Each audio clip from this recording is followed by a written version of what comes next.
গৃহে শঙ্খ থাকলে এই 5টি নিয়ম অবশ্যই মেনে চলুন, নতুবা সংসারে চরম বিপর্যয় নেমে আসবে। জানুন শঙ্খ প্রতিষ্ঠা করার সঠিক নিয়ম। নমস্কার সুধী ভক্তবৃন্দ, কৃষ্ণকথা চ্যানেলে আপনাদের সকলকে স্বাগত। আশা করছি ঈশ্বরের আশীর্বাদে প্রত্যেকেই ভালো আছেন এবং সুস্থ আছেন। আজকের ভিডিওটিতে একটি গুরুত্বপূর্ণ বিষয় নিয়ে আলোচনা করব, সেটি হচ্ছে শঙ্খ।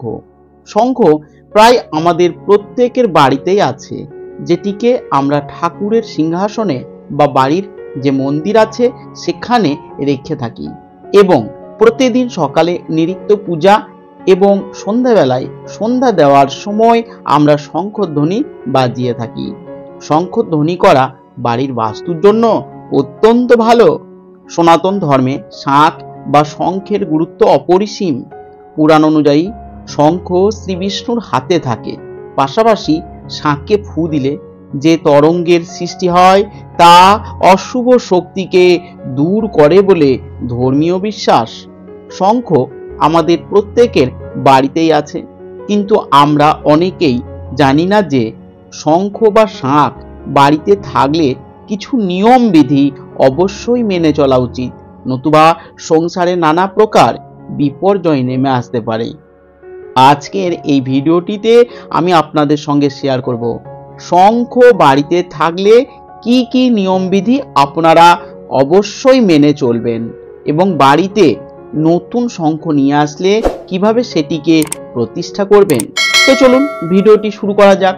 তবে মূল পর্বে যাওয়ার আগে আমার সকল সুধী ভক্তবৃন্দদের কাছে আমি একটাই অনুরোধ করব যে ভিডিওটি সম্পূর্ণরূপে দেখুন। ভিডিওটি দেখার পরে যদি ভালো লাগে তাহলে অবশ্যই কিন্তু একটি লাইক, কমেন্টস এবং কমেন্টে লিখবেন জয় শ্রী বিষ্ণুর জয়। ভিডিওটি শেয়ার করবেন আপনাদের নিকট আত্মীয় স্বজন ও বন্ধু বান্ধবদের সাথে, যাতে এই ভিডিওটি থেকে অনেকেই উপকৃত হতে পারেন। হিন্দু ধর্মের সকল পূজা অর্চনায় শাঁখ বাজানোর একটি গুরুত্বপূর্ণ অঙ্গ হিসাবে বিবেচিত হয়। পূজা অর্চনা নয়, যে কোনো মাঙ্গলিক অনুষ্ঠানে শাঁখ বাজানো ছাড়া যেন সেই অনুষ্ঠান অসম্পূর্ণ। শাঁখ বাজানো অত্যন্ত শুভ বলে মনে করা হয়। শঙ্খ চক্র গদা পদ্মধারী ভগবান শ্রী বিষ্ণুর অন্যতম অস্ত্র হচ্ছে শাঁখ। শঙ্খের আওয়াজ তুলেই পুরাণে বারবার অশুভ শক্তিকে দূরে সরিয়েছেন তিনি। হিন্দু ধর্ম ছাড়া বৌদ্ধ ধর্মেও শাঁখের ব্যবহার রয়েছে। বৈদিক মতে দু ধরনের শঙ্খ পাওয়া যায়, একটি বাজানোর জন্য এবং অন্যটি পুজোর কাজে ব্যবহার করার জন্য। বলা হয়েছে নিয়মিত যদি শাঁখ বাজানো হয় বাড়ির পরিবেশ তো শুদ্ধ হয়ই, তার সাথে সাথে যে বাজাচ্ছেন তার হার্টের অসুখ কখনোই হতে পারে না। তাই গৃহস্থ বাড়িতে নিয়ম করে দুবার সকাল এবং সন্ধ্যায় শাঁখ বাজাতে হয়। আমাদের প্রত্যেকের বাড়িতেই শঙ্খ তো আছেই, কিন্তু তার নিয়ম মেনে না রাখলে শঙ্খের শুভ প্রভাব থেকে আমরা বঞ্চিত হতে পারি। এবার আপনাদের জানিয়ে দিই বাস্তু মেনে কিভাবে শাঁখ রাখতে হয়। শাঁখ অনেক প্রকারের হয়ে থাকে, তবে বাড়িতে আমরা সাধারণত গৃহস্থ বাড়িতে যে শঙ্খটি আমরা বাজিয়ে থাকি সেটি হচ্ছে বামাবর্ত শাঁখ, যেটা আমরা প্রতিদিন বাজিয়ে থাকি সকালবেলা এবং সন্ধ্যেবেলা। আরেকটি যেটি থাকে সেটি সাধারণত ঠাকুরের সিংহাসনের ওপরে রাখা হয় এবং সেটি হচ্ছে দক্ষিণাবর্ত শাঁখ। এবার তার মধ্যে কোন প্রকারের ছিদ্র থাকে না সেই দক্ষিণাবর্ত শাঁখের মধ্যে। এই দুটি শঙ্খ বাড়িতে অত্যন্ত অবশ্যই রাখবেন, অর্থাৎ এটি একটি আপনি বাজানোর জন্য রাখবেন, অপর একটি রাখবেন পুজোর কাজে ব্যবহার করবার জন্য। এই দুটি শঙ্খ যে আপনি বাড়িতে রাখবেন সেই দুটি শঙ্খ কিন্তু কখনোই এক জায়গাতে রাখবেন না। একটি আপনি রাখবেন ঠাকুরের সিংহাসনের ওপরে রাখতে পারেন, আর একটি রাখতে পারেন নিচে, এবং শঙ্খ কখনোই মেঝের মধ্যে রাখতে নেই। শঙ্খের একটা স্ট্যান্ড পাওয়া যায়, যে কোনো পিতল বা কাঁসার দোকানে খুব সহজেই পেয়ে যাবেন। ঠিক সেই রকম স্ট্যান্ডের উপরে শঙ্খটি রাখবেন। যে শঙ্খটি বাজানোর কাজে ব্যবহার করা হয় এবং যে শঙ্খটি আমরা জল শঙ্খ বা পানি শঙ্খ বলে থাকি, এই দুটি শঙ্খই কিন্তু আলাদা আলাদাভাবে রাখবেন। এক আসনে কিন্তু শঙ্খ দুটিকে রাখবেন না। বিশেষভাবে খেয়াল রাখবেন যে এই দুটি শঙ্খ পরস্পর যেন পরস্পরকে স্পর্শ না করে। তবে ঠাকুর ঘরে নিত্য প্রয়োজনে দুটি শঙ্খই লাগবে। একটি শঙ্খ দিয়ে অভিষেক করা হয়, আর একটি দিয়ে বাজানো হয়। তবে বাড়িতে রাখতে হবে কিন্তু দুটি শঙ্খ, কিন্তু এই দুটিকে রাখতে হবে আলাদা আলাদা আসনে। দ্বিতীয় যে নিয়মটি অবশ্যই মানবেন সেটি হচ্ছে যে শাঁখটি আমরা বাজিয়ে থাকি, সেই শাঁখটি দিয়ে আপনি কোনো ঠাকুরকে অভিষেক করতে পারবেন না। তার জন্য কিন্তু জলশঙ্খই আপনাকে ব্যবহার করতে হবে। বাজানোর কাজে যে শঙ্খটি ব্যবহার করা হয় সেটি শুধুমাত্র বাজানোর কাজে ব্যবহার করতে হবে, এবং সেই শঙ্খটি একটি স্ট্যান্ডের উপরে হলুদ রঙের কাপড় দিয়ে তার উপরেই রাখা উচিত।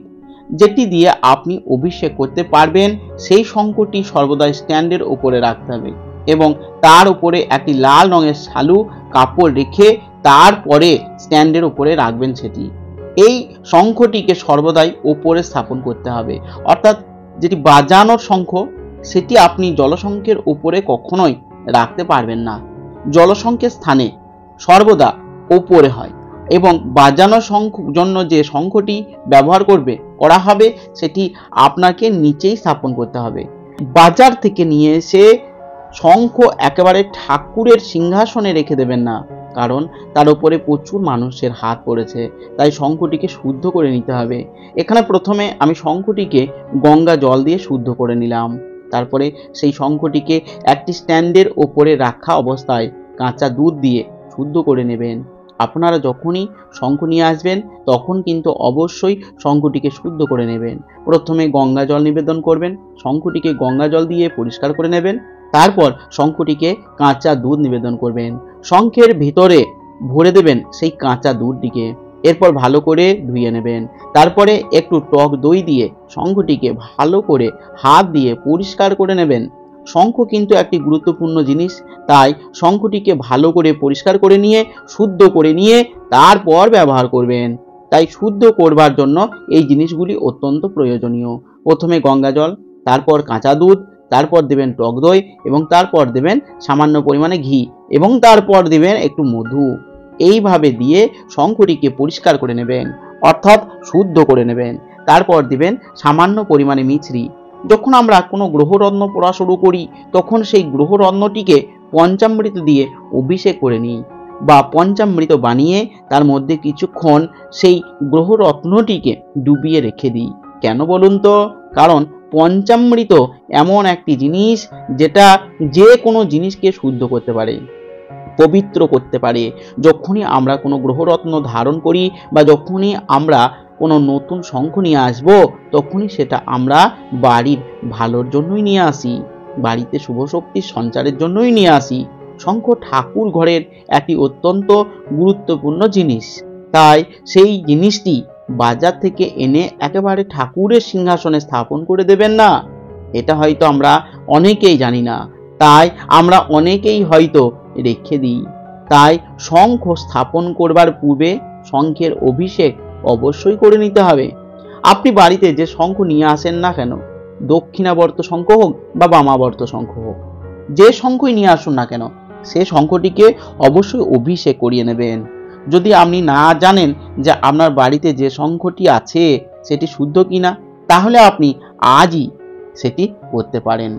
প্রথমে পঞ্চামৃত বানিয়ে নেবেন, তারপর সেটি দিয়ে শঙ্খটিকে খুব ভালোভাবে পরিষ্কার করে নেবেন এবং গঙ্গা জল দিয়ে শুদ্ধ করে নেবেন। তারপরে শুদ্ধ করে স্থাপন করবেন। এরপর আমি আপনাদেরকে বলে দেব যে শঙ্খটি যে স্ট্যান্ডের উপরে রাখবেন সেই স্ট্যান্ডটি কিভাবে এবং কোন দিকে রাখবেন। সেই স্ট্যান্ডটি রাখবেন স্ট্যান্ডের যে ডাঁট আছে তার দিকে রাখবেন, তার উপরে একটি লাল শালু কাপড় রেখে দেবেন এবং সংক্ষেপে যে লম্বা অংশটা থাকবে ঠাকুরের দিকে এবং মুখটা থাকবে সামনের দিকে, অর্থাৎ আমাদের দিকে থাকবে। এইভাবেই কিন্তু ঠাকুরের সিংহাসনে এটির স্থাপন করতে হবে। আপনারা যদি জলশঙ্খ রাখেন তাহলে জলশঙ্খের মুখটা থাকবে আপনার দিকে এবং এই যে লেজের মতো সরু অংশ এটা থাকবে ঠাকুরের দিকে। এর উপরে আপনি যে কোনো মাঙ্গলিক চিহ্ন বানিয়ে তারপর এটি ঠাকুরের সিংহাসনে স্থাপন করতে পারেন। এটাই কিন্তু নিয়ম। অনেকেই হয়তো জানেন না বা মাঙ্গলিক চিহ্ন বানাতে সক্ষম নয়, তারা যে কোনো একটি সিঁদুরের ফোঁটা দিয়ে দেবেন এবং তারপর সেটি স্থাপন করবেন। এরপর যদি দক্ষিণাবর্ত শঙ্খ আপনারা তাহলে জলশঙ্খের পরিবর্তে দক্ষিণাবর্ত শঙ্খ আপনার ঠাকুরের সিংহাসনে স্থাপন করতে পারেন। বাড়িতে দক্ষিণাবর্ত শঙ্খ থাকা খুবই শুভ বলে মনে করা হয়। সমুদ্র মন্থনের সময় যখন সমুদ্র থেকে মহালক্ষ্মী জাগ্রত হয়েছিলেন, তখনই তার সঙ্গে জাগ্রত হয়েছিলেন দক্ষিণাবর্ত শঙ্খ। তাই ওই শঙ্খটিকে মা লক্ষ্মীর সহোদর বলে মনে করা হয়। তাই আপনারা যদি কোথাও দক্ষিণাবর্ত শঙ্খ চান, তাহলে সাধারণত সমুদ্রে বেড়াতে গেলে আপনারা সেখানে পেতে পারেন, বা অনলাইনেও পেতে পারেন, বা কোনো ভালো দোকানেও পেতে পারেন। এই দক্ষিণাবর্ত শঙ্খ কিন্তু বাড়িতে রাখা অত্যন্ত শুভ। তবে দক্ষিণাবর্ত শঙ্খ বাড়িতে রাখলেও সেটি এইভাবেই স্থাপন করবেন, আমি যেভাবে বলে দিলাম। তারপর সেটি স্থাপন করবেন এবং দক্ষিণাবর্ত শঙ্খের ভেতরে অক্ষত আতপ চাল রাখা অত্যন্ত শুভ বলে মনে করা হয়। মা লক্ষ্মীর যেরকম আপনারা পূজা অর্চনা করেন, সেই রকম ভাবে সেই শঙ্খটির পূজা অর্চনা করবেন। যদি আপনারা দক্ষিণাবর্ত শঙ্খ না পান, তাহলে আপনার ঘরে যে জলশঙ্খ বা পানি শঙ্খ আছে, তার মধ্যে আপনি গঙ্গা জল পূর্ণ করেও রাখতে পারেন। তবে প্রতিদিন সেই পানি শঙ্খের মধ্যে একটি ফুল নিবেদন করতে ভুলবেন না, এবং প্রতিদিন তাতে ধূপ ধুনু এবং প্রদীপ অবশ্যই দেখাবেন। এবার আপনাদেরকে বলে দেবো আপনারা কি কি করবেন না। সেটি হচ্ছে, শঙ্খ কখনোই শিবলিঙ্গের চেয়ে উঁচুতে রাখবেন না, এবং পূজা অর্চনার সময় শঙ্খের সাথে যেন শিবলিঙ্গ কোনোভাবে স্পর্শ না করে, সেই বিষয় কিন্তু খেয়াল রাখবেন। মহাদেব বা সূর্যদেবের পুজোয় শঙ্খ দিয়ে জল কখনোই অর্পণ করবেন না। আপনি ভগবান শ্রীকৃষ্ণের অভিষেকের সময় জলশঙ্খ বা দক্ষিণাবর্ত শঙ্খ দিয়ে অভিষেক করতে পারেন। রাধাকৃষ্ণের পূজা অর্চনায় আরতিও করতে পারেন। মা লক্ষ্মীকেও আপনারা অর্ঘ্য দিতে আরতি করতে পারেন, আর দক্ষিণাবর্ত শঙ্খ দিয়েও আরতি করতে পারেন। কিন্তু সেই পুজোতে এবং সূর্যদেবের পুজোতে যে জল আমরা অর্পণ করি, সেটি কিন্তু কখনোই ভুল করেও আপনি পানি শঙ্খ দিয়ে অর্পণ করবেন না।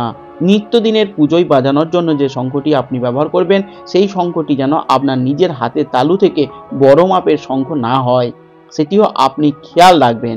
এবং প্রতিদিন শঙ্খ বাজানোর সময় খেয়াল রাখবেন, এবং প্রতিদিন শাঁখ বাজানোর পরে সেই মুখটি ভালোভাবে ধুয়ে তারপর কিন্তু আপনি আবার স্ট্যান্ডের উপরে রাখবেন।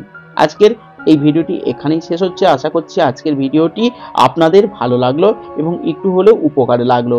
ভিডিওটি ভালো লাগলে অবশ্যই কিন্তু লাইক, কমেন্ট এবং শেয়ার করবেন। আর যদি চ্যানেলে নতুন হয়ে থাকেন, অবশ্যই চ্যানেলটিকে সাবস্ক্রাইব করে আমার সাথে থাকবেন।